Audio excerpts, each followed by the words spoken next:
చూస్తాం. హిందువులు కోరుకున్నారు కాబట్టి సెక్యులర్గా ఉందన్నాడు ఒకటి. రెండోది ఏమన్నా అంటే ఈ దేశంలో అన్య మతస్థులు ఎవరైతే ఉన్నారో వాళ్ళందరూ కూడా హిందూ సమాజం బలోపేతమైతే ఈ సమాజంకి హాని కలిగించే స్థితిలో లేము అని ఏదైతే వర్గాలు అనుకుంటారో, వీళ్ళు చేస్తే మనకి హాని కలుగుతుందని వాళ్ళు ఏదైతే అనుకుంటారో ఆటోమేటిక్గా సెట్ అయిపోతుంది అంతా అన్నాడు. దాంతో పాటు ఏమన్నాడంటే, కానీ ప్రశ్న ఏంటంటే హిందూ సమాజం మీ మాట ఎందుకు ఉంటే లేడని అడిగాడు. వాస్తవం మంచి ప్రశ్న అడిగాడు. కాబట్టి దాని అర్థం ఏంటిది? మన పని పూర్తి కాలేదు. సంఘ పని ప్రారంభమైనప్పుడు డాక్టర్జీ హిందూ సమాజాన్ని సంఘటితపరచడానికి చేశామని చెప్తాం. ఇవాళ సంఘ యొక్క స్వరూపం చూస్తే దేశంలో చాలా పెద్ద సంస్థగా మనం కనిపిస్తున్న, ప్రపంచంలోనే world's largest unarmed voluntary organisation Rashtriya Swayam Sevak సంఘం అని చెప్తాం. కానీ మనకు సంతోషం ఇవ్వదు ఈ పని, అంటే ఈ స్థితి. ఎందుకు ఇవ్వదంటే సమాజము ఎవరిపైనో ఆశ్రయపడి వీళ్ళొచ్చి మమ్మల్ని రక్షించాలి అనుకునే స్థితి ఉన్నంత వరకు సమాజం ఇంకా సంఘటితం కాలేదు, సమాజం ఇంకా తన కాళ్ళపైన తను నిలబడలేదనే స్థితి ఇంకా ఉన్నదని అర్థం. అది ఏదైనా సమస్య వచ్చినప్పుడు ఆర్ఎస్ఎస్ వాళ్ళు ఎక్కడున్నారు, బజరంగ దళ్ ఎక్కడుంది, విశ్వ హిందూ పరిషత్ వాళ్ళు ఏం చేస్తున్నారని సమాజం అడుగుతుందంటే ఇంకా సమాజం లోపల శక్తి రాలేదని అర్థం. మన మౌలికమైన పని ఏంటిదంటే యావత్ సమాజాన్ని సంఘటితపరచడము. సమాజం యొక్క సంఘటన సమాజంలో ఒక సంఘటన కాదు మన పని. మన రూపం చూస్తున్నప్పుడు అబ్బా వీళ్ళలాగా మనం ఉండాలి అని అనుకుని వాళ్ళలాగా తయారు కావడానికి సమాజం ప్రేరణ పొందాలి. ఆ స్థితి మనం వెళ్ళాలి అనేది మన ఆకాంక్ష. అంతవరకు నిరంతరంగా సజ్జన శక్తి ఏతున్నదో మంచి వాళ్ళని కలుపుకుంటూ పోవడం, అనేక రకాల సంస్థల్ని కలుపుకుంటూ ఈ జాతి పునర్నిర్మాణం యొక్క కార్యం ఏదుందో, ఈ ధర్మరక్షణ అయితే ధర్మబద్ధంగా జీవించడం అనేది పని ఉన్నదో ఆ పనికి ప్రేరణ కలిగడం అనేది మన మౌలికమైన పని.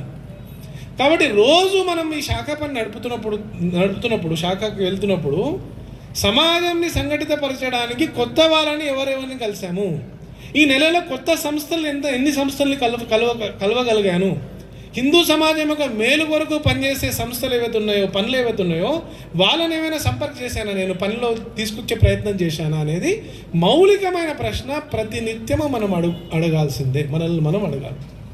అందువల్లనే సంచలనం. ఈ సంచలనం ద్వారా పద సంచలనం చేస్తున్నప్పుడు కాలు కలుస్తున్నప్పుడు మనసులు కలుస్తాయి అని చెప్తుంది. దీని కొరకు మనం ఈ మొత్తం ఈ 40 నిమిషాల సంచలన దేశం దీని కొరకు చేస్తాం. దీని వెనకాల ఉద్దేశం, నవరాత్రుల్లో అమ్మవారిని అనేక రకాలుగా స్తుతిస్తాం, మనం పూజిస్తాము. పూజిస్తున్నప్పుడు అమ్మవారు అనేక రకాల రాక్షసుల్ని సంహరించింది. అయితే అందరినీ ఒకటే రకంగా సంహరించలేదా, విశేషం అది చూడండి. అందరు రాక్షసుల్ని ఒక రకంగానే సంహరించవచ్చు, అట్లా చేయలేదా. ఎందుకు? రాక్షసుల యొక్క రూపాలు మారుతూ ఉంటాయి. ఎప్పుడు రాక్షసుడు ఎప్పుడు కూడా ఒక రూపంలో రాడు. అందుకనే శుంభుల్ని చంపుతున్నప్పుడు ఆమె శూలముతోటి సగంగా ఇద్దరిని కట్ చేసేసి, ఇద్దరిని కోసేసి, చండముండుల్ని చాముండేశ్వరి రూపం లోపల ఎప్పుడైతే ఆమె సంవరించిందో తల కోసేసింది.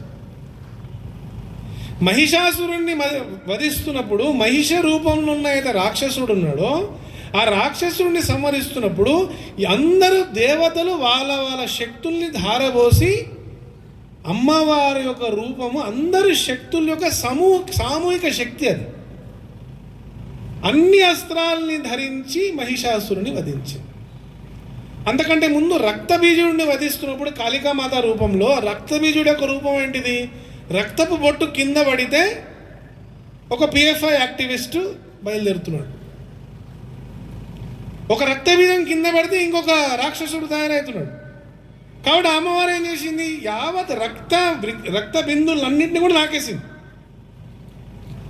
దీని అర్థం ఏంటిదంటే పురాణాలలో ఉన్న కథలు యాజ్ ఇట్ ఈస్గా మనం తీసుకుంటే మనకి ఒక కథలాగా అనిపిస్తుంది. దాని వెనకాల ఉన్నది అంటే శృతము, ఈ జ్ఞానము అని క్రియాశక్తి జ్ఞానశక్తి స్వరూపిణి ఈ రాక్షస తత్వాన్ని ఏ విధంగా సంహరించాలి. రాక్షస తత్వం యొక్క రూపాలు మారుతున్నప్పుడు పాత రూపంతో మన పాత ఆయుధాలతోటే దాన్ని సంహరించలేము. రూపం మారినప్పుడు మన యొక్క ఆయుధం కూడా మారాలి. కాబట్టి ఇవాళ మనం స్వతంత్ర భారతదేశంలో ఉన్నాము. ఈ దేశంలో చట్టాలు ఉన్నాయి, ఈ దేశంలో మనకి ఒక వ్యవస్థ ఉన్నది, ఇక్కడ ఒక పోలీస్ వ్యవస్థ ఉంది, అడ్మినిస్ట్రేషన్ ఉంది, జ్యుడిషియరీ ఉంది, ఇవన్నీ రక్షణ వ్యవస్థలు. కానీ విచిత్రం ఏంటంటే హిందూ సమాజానికి రక్షణ వ్యవస్థని, ఆ రక్షణ వ్యవస్థ యొక్క రూపం ఏంటి, దాని ఫార్మ్ ఏంటిదని మనకు తెలియదు. జ్యుడిషియరీ ఎలా పనిచేస్తుంది, సమస్యలకి సమాధానం ఇస్తున్నప్పుడు మన యొక్క యావరేజ్ హిందూ యొక్క జ్యుడిషియల్ అవేర్నెస్ చాలా తక్కువ, చట్టాల పట్ల ఉన్న అవేర్నెస్ చాలా తక్కువ. కాబట్టి మన కళ్ళ ముందరే వాడు అత్యాచారం చేస్తుంటాడు, మన కళ్ళ ముందరే కబ్జా చేస్తుంటాడు, మన కళ్ళ ముందరే మన భూమిని కబ్జా చేస్తాడు. కానీ మనం దీని పట్ల ఏం చేయాలని మనకు అర్థం కాదు. ఎందుకు? మనం ఆయుధంని మార్చలేదు, మనం ఇంకా పాత దృష్టికోణంతో ఆ సమస్యని చూస్తున్నాము. ఈ మధ్యకాలంలో న్యూస్లో చాలా పాపులర్ ఉన్న ఒక ఐటమ్ వక్ఫ్ చట్టం గురించి నడుస్తాం. దాని డీటెయిల్స్లో నేను పెద్ద పోవాల్సిన అవసరం లేదు, ఎందుకంటే చాలాసార్లు న్యూస్లో ఆ విషయం వచ్చింది. దేశంలో 3rd లార్జెస్ట్ ల్యాండ్ హోల్డింగ్ ఎవరిది ఉందని, రైల్వేస్, డిఫెన్స్ పర్సనల్ తర్వాత వక్ఫ్ దగ్గర ఉందని చెప్తుంది. కొన్ని లక్షల ఎకరాల భూమి యొక్క ఆధిపత్యం వాళ్ళ చేతిలో ఉంది. 2 లక్షల కోట్ల రూపాయలు దాని ద్వారా సంపాదిస్తున్నారు. అయినా 70% ఏవైతే ఆస్తులు ఉన్నాయో ఇవన్నీ కూడా బేనామీ ఆస్తులు అని చెప్తున్నారు. ఈ బేనామీ ఆస్తి అంటే అర్థం ఏంటిది? మన ఆస్తులు అని అర్థం. దాని మీద లెక్కపత్రాలు లేవు. తెలంగాణ ప్రాంతంలో ఎన్ని ఎకరాల భూమి వక్ఫ్ చేతులు ఉన్నాయి? 90,000 ఎకరాల భూమి వక్ఫ్ చేతుల్లో ఉంది. ఇంకా ఆశ్చర్య కలిగేది విషయం ఏంటంటే మొత్తము తెలంగాణలో 2nd లార్జెస్ట్ వక్ఫ్ హోల్డింగ్స్ ఎక్కడ ఉన్నాయంటే రంగారెడ్డిలో ఉన్నాయి. మన దగ్గర 2nd లార్జెస్ట్ హోల్డింగ్ అంటే అర్థం ఏంటి? మీ ఊర్లో శంషాబాద్లో, మహేశ్వరంలో, ఈ శంషాబాద్లో దాదాపు 330 ప్రాపర్టీస్, వక్ఫ్ ప్రాపర్టీస్ లోపల కేవలం 326 ప్రాపర్టీస్ బేనామీ ఉన్నాయి. 4 రిజిస్టర్డ్ ప్రాపర్టీస్ ఉన్నాయి. అంటే ఈ ఊర్లో ఉంటూ ఈ ఊర్లో ఏ భూములు కబ్జా అయిపోతున్నాయనే విషయము మనకి స్ఫురిస్తలేదు. ఎందుకు స్ఫురిస్తలేదంటే అలవాటైపోయింది. ఏదో వాళ్ళు ఎవరో చేసుకుంటారు, వాళ్ళదేమో అనుకుంటాడు. ఎవరిది అంటే ఔరంగజేబ్ కాలంలో ఔరంగజేబ్ పట్ట రాసి ఇచ్చిందంటే ఔరంగజేబ్ హైదరాబాద్ పైన భాగ్యనగర్ పైన దండయాత్రకు వచ్చాడు. ఔరంగజేబ్ దండయాత్ర చేయడానికి వచ్చినప్పుడు అనేక భూములు కబ్జా చేసింది. ఇక్కడ నిజాంకి దత్తత ఇచ్చిండు. ఈ ఊరు పేరు మార్చడం అనేది కూడా నిజాం 2 శాసకుడు ఉన్న సమయం లోపల ఈ ఊరు పేరు మారింది శంషాబాద్ కింద. చరిత్ర తెలుసా మనకి? ఎందుకు? అలవాటైపోయింది. ఆయుధము మార్చాలి, అవేర్నెస్ పెంచాలి. దీన్ని మనం జ్ఞానశక్తి అని చెప్తాం. మనకి ఇచ్చ ఉన్నది, మార్పు రావాలంటే కావాల్సిన నాలెడ్జ్ మనం సంపాదించుకోవాలి, కావాల్సిన కాంపిటెన్స్ మనం